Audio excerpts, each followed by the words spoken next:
विरोध करने वाले और बंगाल में ऑल इज वेल कहने वाली ममता सरकार को नींद से जगा देगा। 3 लेडी रिपोर्टर्स यानी कि 3 महिला रिपोर्टर्स का कैमरा जब बांग्लादेश बॉर्डर के पास ऑन हुआ तो क्या दिखा, यह फर्स्ट हैंड ग्राउंड रिपोर्ट हम आपको दिखाते हैं।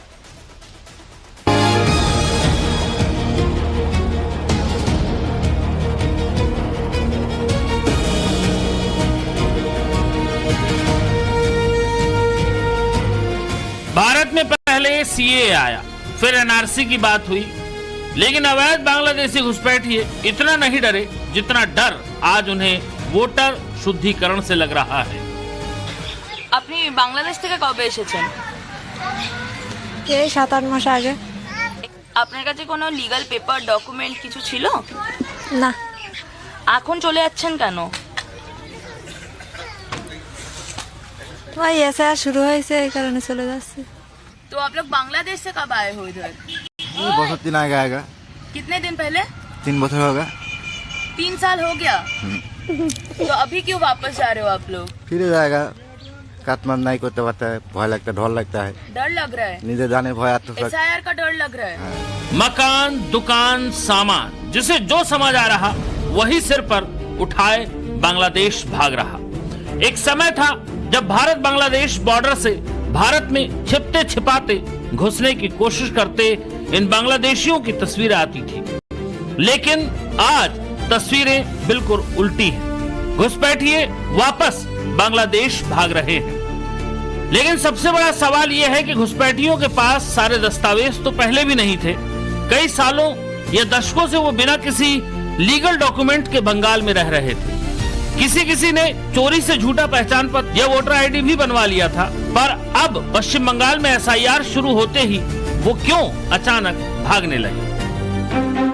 इस सवाल का जवाब खोजने हमारी 3 लेडी रिपोर्टर सीधे ग्राउंड जीरो पर पहुंची और कैमरे पर वो सच्चाई सामने रखी है जिसने अवैध बांग्लादेशियों की घर वापसी का कारण और वोट बैंक के सीधे खेल को खोल कर रख दिया।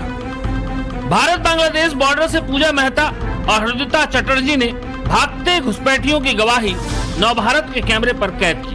बिहार और बंगाल के बॉर्डर से सटे उत्तर दिनाजपुर से श्वेता भट्टाचार्य ने चौंकाने वाली रिपोर्ट भेजी, जिसने पूरी तरह क्लियर कर दिया कि इस इलाके में 105% वोटर कहां से और कैसे बढ़ गए। पर सबसे पहले देखिए घुसपैठियों के भागने का वो एपिसेंटर, जहां 4 नवंबर को एसआईआर शुरू होने के तुरंत बाद से अवैध बांग्लादेशियों की भीड़ लगी है। यह है नॉर्थ 24 परगना के स्वरूप नगर का हकीमपुर चेक पोस्ट। भारत बांग्लादेश का बॉर्डर नॉर्थ 24 परगना बंगाल का वो जिला है जिसकी 230 किलोमीटर लंबी सीमा बांग्लादेश के साथ सटी हुई है। इसमें लगभग 165 किलोमीटर नदी के किनारे है, जिसकी वजह से यहाँ फेंसिंग करना मुश्किल है और इसी का फायदा उठाकर बांग्लादेशी घुसपैठिए पश्चिम बंगाल में इलीगल तरीके से घुसते हैं। पश्चिम बंगाल के उत्तर 24 परगना के स्वरूप नगर में हमारी मौजूदगी है फिलहाल, और हम पहुंचे हैं हकीमपुर चेक पोस्ट पर। भारत बांग्लादेश की अंतर्राष्ट्रीय सीमा इसी इलाके में है और हम आपको दिखा रहे हैं किस तरह से ये तमाम लोग जो आप हमारे पीछे देख रहे हैं, ये वो बांग्लादेशी नागरिक है जो पश्चिम बंगाल के अलग अलग हिस्सों में अवैध तरीके से रह रहे थे। ये सारे लोग अनडॉक्यूमेंटेड है क्योंकि बिना किसी भी वैलिड दस्तावेज के भारत में प्रवेश किया था, कई सालों से रह रहे थे और काम भी कर रहे थे। और अब एसआईआर शुरू होने के बाद जो है हर कोई अपना बोरिया बिस्तरा बांधकर बांग्लादेश की ओर वापस जा रहे हैं। आप देख सकते हैं किस तरह से बच्चे, पुरुष, महिलाएं, बुजुर्ग, हर कोई जो इतने सालों से पश्चिम बंगाल के अलग अलग हिस्सों में अवैध तरीके से रह रहा था, वो अब एसआईआर के डर से किस तरह से अपने देश को वापस जा रहे हैं। और हमारे पीछे ही आप देख रहे हैं बीएसएफ पोस्ट। पिछले 4 दिनों में हमने देखा है कि इस तरह से बैच वाइज हर दिन जो है करीब 100 से 150 लोगों को उनका बायोमेट्रिक रिकॉर्ड करके और उनके कोई क्रिमिनल एंटीसीडेंट्स है कि नहीं ये चेक करने के बाद जो है उस तरफ भेजा जा रहा है जहां पर बॉर्डर गार्ड्स बांग्लादेश को हैंडओवर किया जा रहा है। चेक पोस्ट पर अपनी बारी का इंतजार करता एक इंसान बांग्लादेशी है। वो बिना कागज, बिना पहचान, बिना जांच के बेरोक टोक भारत में रह रहा था। कोई 10 साल, कोई 20 साल, कोई 5 साल और कोई 1 साल पहले डंकी रूट से यानी चोरी के रास्ते भारत आया था। पर अब वोटर लिस्ट शुद्धिकरण का प्रोसेस शुरू होने से इन्हें वापस बांग्लादेश भेजा जा रहा है। आप कब आए थे इधर? हम आया था 4 साल पहले आया था। बांग्लादेश के कौन से जिले में रहते थे? जसोर। जशोर में रहते थे। कोई लीगल पेपर है आपके पास? नहीं। तो इधर आए जब तो कोई बनाने के लिए बोला या कहीं बोला लगा था? बोला था, कोशिश भी किया था लेकिन नहीं किया। हाकिमपुर में है, बांग्लादेश पे चले जाने के लिए हम अभी इंतजार में है। क्यों, SIR से डर से? हाँ। कैसे आए थे इस पर? दलाल में फंस। दलाल को कितना पैसे दिए थे? वो मेरा मालूम नहीं पड़ता। और दलाल को पैसा दे के आए? हाँ, कितना दिया मेरे को मालूम इधर आके कोई लीगल पेपर डॉक्यूमेंट कुछ बनाया नहीं? नहीं। वो बना सकता तो बोला है इधर जो बना देगा उसको प्रॉब्लम हो जाएगा, इसलिए मैं नहीं बना सकती। कैमरे पर बांग्लादेशी कबूल रहे हैं कि बिचौलियों को पैसे देकर उन्हें एंट्री मिली। और इतना ही नहीं, भारत आने के बाद इन्होंने वोटर ID और पहचान पत्र बनाने की कोशिश भी की। कुछ के वोटर कार्ड नहीं बने, लेकिन कुछ चोरी छिपे वोटर कार्ड बनाने में कामयाब हो गए। শ্বশুরের নাম দিয়ে আপনি ভোটার কার্ড করেছেন, হ্যাঁ। কত সালে করেছেন এইভাবে? এটা 2002 এর পরে হয়েছে, 2003 সালে এরকম। আপনি কি আদৌ ভারতীয় বাসিন্দা ছিলেন না? না না, ভারতীয় বাসিন্দা নয়। কি করছে যে ভোটার কার্ড আধার কার্ড ওটা তখন আমাদের গ্রাম থেকেই আর কি করা হয়ে গেছে। শ্বশুরের নাম দিয়ে হয়েছে? হ্যাঁ, না শ্বশুরের নাম দিয়ে কি করা হয়েছে। যখন আমার বিয়ে শাদী হয়ে গেছে সে কোথায় যাবে? কিন্তু এই যে এখন SIR ফর্ম ফিল আপ করেছেন? হ্যাঁ, SIR ফর্ম ফিল আপ করেছি, যত আমার কাছে ফর্ম এসছে ওই জন্য আমি ফিল আপ করেছি আমার শ্বশুরের নাম। मोहम्मद मुल्ला साफ साफ कैमरे पर कबूल रहा है कि वो बांग्लादेशी है। भारत में घुसकर पहले तो उसने शादी की और फिर पिता की जगह ससुर का नाम डलवाकर वोटर कार्ड बनवाया और अब SIR के लिए फॉर्म भी भर चुका है। बीजेपी आरोप लगा रही है कि मोहम्मद मुल्ला वही वोट बैंक है जिसे पहले ममता बनर्जी ने पनाह दी, फिर वोटर बनाया और अब इनका बचाव कर रही है। बिहार प्रथमे समझने नहीं पाया, जब समझा तो उसको नाम काट के बांध दिया था, निकाल दिया था। लेकिन हम लोग पहले से पकड़ा, अब इसको हम देखेंगे भी। अगर एक भी आदमी का लोग नाम बांध गया तो बीजेपी का गवर्नमेंट तोड़ के छोड़ेंगे। ममता बनर्जी कह रही हैं कि एक वोट भी कटा तो दिल्ली की सत्ता हिला देंगे। वोटर लिस्ट को प्योर बनाने की प्रक्रिया शुरू होने के पहले दिन से ही ममता बनर्जी ने पूरे बंगाल में इसके खिलाफ सियासी संग्राम छेड़ दिया है। चुनाव आयोग को कटघरे में खड़ा करने और पूरे प्रोसेस पर सवाल उठाने के बाद अब पश्चिम बंगाल में TMC BLO की मौत पर सियासत करती दिख रही है। TMC का आरोप है कि SIR के काम ने BLO को इतना प्रेशर में डाल दिया कि या तो उनकी हार्ट अटैक से मौत हो रही है या फिर वो खुदकुशी कर रहे हैं। ममता बनर्जी कह रही हैं कि SIR को तुरंत बंद किया जाए। इसे लेकर TMC के एक डेलीगेशन ने चुनाव आयोग के अधिकारियों से मुलाकात भी की। मुद्दा वाजिब है और सवाल उठाने भी चाहिए। अगर वर्क प्रेशर की वजह से एक भी मौत हुई तो ये सही नहीं है और चुनाव आयोग को इस पर तुरंत एक्शन लेना चाहिए। लेकिन क्या इस मामले को सामने रखकर वोटर शुद्धिकरण की पूरी प्रक्रिया को बंद करने की मांग गलत नहीं है? आखिरकार ममता बनर्जी को किस बात का डर सता रहा है? ममता बनर्जी के डर की वजह बीजेपी प्रधानमंत्री मोदी के उस बयान को बता रही है जो उन्होंने बिहार विजय के बाद दिया था, जहां उन्होंने साफ कर दिया था कि उनका नेक्स्ट टारगेट अब बंगाल है। गंगा जी यहाँ बिहार से बहते हुए ही बंगाल तक पहुंचती है। बिहार ने बंगाल में भाजपा की विजय का रास्ता भी बना दिया है।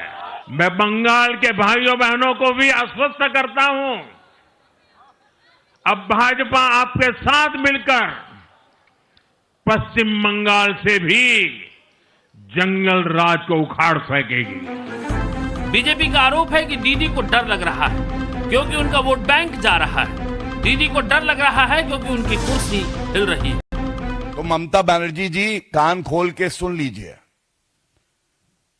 देश संविधान से चलता है और अगर देश के निर्वाचन आयोग ने फैसला लिया है कि SIR होगा 12 प्रदेशों में तो वो होकर रहेगा। इससे अगर आपकी कुर्सी हिल रही है और आप ये जान गई हैं कि अगली बार आप सत्ता में नहीं आएंगी तो ये डर अच्छा है। बीएसएफ के सूत्रों के मुताबिक पिछले एक हफ्ते में बीएसएफ के साउथ बंगाल फ्रंटियर ने पश्चिम बंगाल के अलग अलग हिस्सों में रहने वाले 1720 बांग्लादेशी नागरिकों को उनके वतन वापस भेज दिया है। इन सभी लोगों को भारत की तरफ से बॉर्डर गार्ड्स बांग्लादेश को सौंप दिया गया है। अवैध बांग्लादेशियों की वापसी के बाद इनकी बस्तियां सुनसान हो गई हैं, घरों पर ताले लटके हैं। नवभारत की पड़ताल में पता चला है कि मध्यग्राम की विश्वास पाड़ा की इस कॉलोनी में 100 से 200 अवैध बांग्लादेशी रहा करते थे। पश्चिम बंगाल के मध्यम ग्राम में अभी हम लोग मौजूद हैं, जहां हम लोग देख सकते हैं ये जो कॉलोनी है वो भी इलीगल तरीके से बांग्लादेशियों ने आके कब्जा किया था और इधर ही वो लोग बसते थे। उन लोग का जो रोजी रोटी था वो यही था, जो कूड़ा है, कूड़ा उठाना, स्वीपिंग का काम, ये सभी उन लोग का रोजी रोटी था। पर ये लोग कैसे रह रहे थे इधर, वही सबसे वाला प्रश्न है। टाइम्स नाउ नवभारत बहुत बार ग्राउंड रिपोर्ट चेक कर चुके हैं, जहां हम लोग को पता चला है कि असली में ये बांग्लादेशियों बस रहा था इधर बंगाल में, बॉर्डर क्रॉस करके आए थे वो लोग और करीब 10 से 20 साल तक ये लोग बसते थे। ये जो 3rd नंबर वार्ड है और विश्वास कॉलोनी है, इधर भी बांग्लादेशियों रहते थे और ये लोग करीब 10 साल से इधर अपना घर बना के रह रहे हैं। मेरा कैमरा पर्सन शर्बजीत जैक से आपको विजुअल दिखा, आप देख सकते हैं एसआईआर की प्रक्रिया शुरू होने के बाद ही इन घरों पे ताला लग चुका है। ये जो घर है हम लोग के सामने, ये इधर देख सकते हैं इन लोग का जो बिस्तर है, अलमीरा है, फ्रिज, लाइट, जो भी इन लोग की बिलोंगिंग्स थे, ये सब कुछ छोड़ के ये लोग इधर से भाग चुके हैं। ये जो माहौल है डर का, इस डर के माहौल से, पेपर ना होने की वजह से ये जो डर पैदा हुआ है, इसको लेके ये लोग भाग चुका है। अब सवाल है कि एक दशक से ज्यादा समय से इतनी बड़ी आबादी एक कॉलोनी की एक जगह पर रह रही थी और बंगाल सरकार, प्रशासन या कॉरपोरेशन को इसके बारे में पता कैसे नहीं चला? क्या उन्हें सचमुच इसके बारे में कुछ नहीं पता था या फिर जानबूझकर ममता सरकार आंख मूंदे बैठी रही? इधर जो कॉलोनी है, जो बस्ती है, इसमें कौन से ज्यादा लोग रहते थे? बांग्लादेश का ज्यादा लोग रहते थे जी। कब आए थे ये लोग? 5 साल है, 5 साल से। 5 साल से ये पूरा बस्ती भर गया था? नहीं, ज्यादा नहीं था, थोड़ा थोड़ा ही था। कितना लोग फिर भी थे इधर? कम से कम 100 ऐसा ही होएगा। कोई पेपर, लीगल डॉक्यूमेंट्स कुछ था इन लोगों के पास? नहीं, कुछ भी नहीं था। ये लोग कब चले गए और क्यों चले गए? एसआईआर हो रहा ना, इसलिए उन लोग ऐसे ही चले गए। डर से चले गए। ये जो बांग्लादेशी इधर थे, ये लोग कब भाग गए? ये लोग भाग गया, ऐसा ही शुरू हुआ, इसीलिए भाग गया। पुरसभा से ऑर्डर दिया, डर से भाग गया। फिर भी कितना टाइम हुआ है जब से ये लोग इधर बसते थे? 5 साल हो गया। 5 साल से इधर ये लोग बसे थे। किसी को पता था? ये पुरसभा को पता था? हाँ, पता तो सभी को था। फिर कोई स्टेप क्यों नहीं लिया गया? इलीगल तरीके से बसते थे तो पता जब था पुरसभा को, कोई स्टेप नहीं लिया गया म्यूनिसिपल से? एक्चुअली बांग्लादेश का लोग तो सारा इंडिया में है, पर सारा इंडिया में, कोलकाता में, सब जगह में बांग्लादेश का लोग है।